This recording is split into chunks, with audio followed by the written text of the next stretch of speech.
When I was first told to try Hokkaido, I had so many questions. I may or may not have had to learn that one the hard way. Rest assured that Fido is not going to be put on a dinner plate, and she wanted to meet on the platform. We didn't end up meeting that day. Imagine one morning you wake up and you look at yourself in the mirror and you think, God, I really got to start going to the gym. And then on that same day, your friends send you a text saying, let's go biking together. And you think, sounds like a perfect way to start my fitness journey.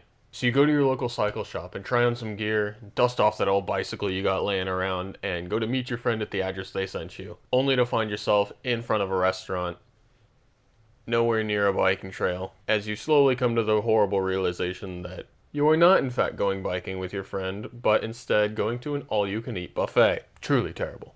Awful. But why are you at a buffet? Your friend said you were going biking. Well, that's exactly what they call a buffet in Japanese. Biking.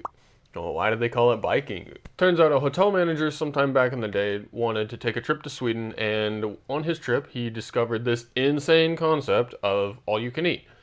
And he loved it, and he wanted to put it in the restaurant in his hotel. He just couldn't think of a name for it that wasn't incredibly hard to pronounce for Japanese, because the Swedish name was, I'm gonna butcher this, but smorgasbord. I'll put it on screen, the spelling. Then someone had the great idea to call it Viking, or biking in Japanese pronunciation. And since Vikings were Scandinavians, and apparently being Swedish is close enough, I have no idea on that one actually. Someone let me know down in the comments. I didn't think of a good segue for the next word, so here you go, this is it. Next up, home. What does it sound like? Home? Yeah? House? You know. Well, it's not. Don't worry, that confused me for the longest time. It's actually a shortened version of the word purato home, and they just decided to lop off the front half and just go with home. But hey, they're not speaking English. That's not their problem. One time I actually ended up getting in a somewhat heated discussion with my Japanese girlfriend about it, because she didn't realize that home also meant house, and I didn't realize that home meant platform. Because I thought she wanted to go home, and she wanted to meet on the platform. We didn't end up meeting that day. You'll often hear Japanese people talk about living in a mansion when it comes to living situations. Could it be that Japanese people just secretly live like kings and we didn't realize it, and we're just missing out? No, not quite. A mansion is usually a larger building, and you actually purchase the units inside the building. But an apato is usually smaller, and you typically can't purchase the units inside unless you buy the whole building. Although there are mansions that will let you rent out the units. If you're talking to a Japanese person and they start shouting, or well, let's be honest, it's probably just more like an excited proclamation about wanting to eat an American dog, that'd be a little bit concerning, wouldn't it? Yeah, I thought so too. No, don't worry. Rest assured that Fido is not going to be put on a dinner plate. It's just what they call corn dogs.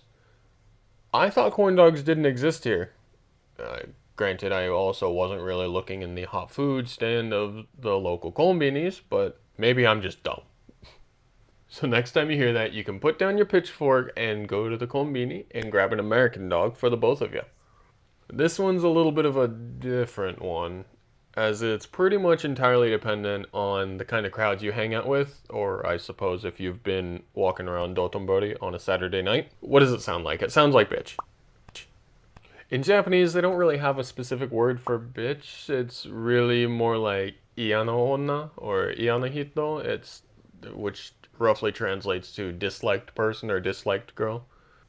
In English, you can use the word a little playfully sometimes, but in Japanese, you may get yourself into some hot water doing that, since you're essentially calling somebody a slut. I may or may not have had to learn that one the hard way. If someone says the word trainer, what comes to mind? Perhaps a fitness instructor? What if you knew they were talking about clothes? Then maybe something like this? A workout jacket of sorts?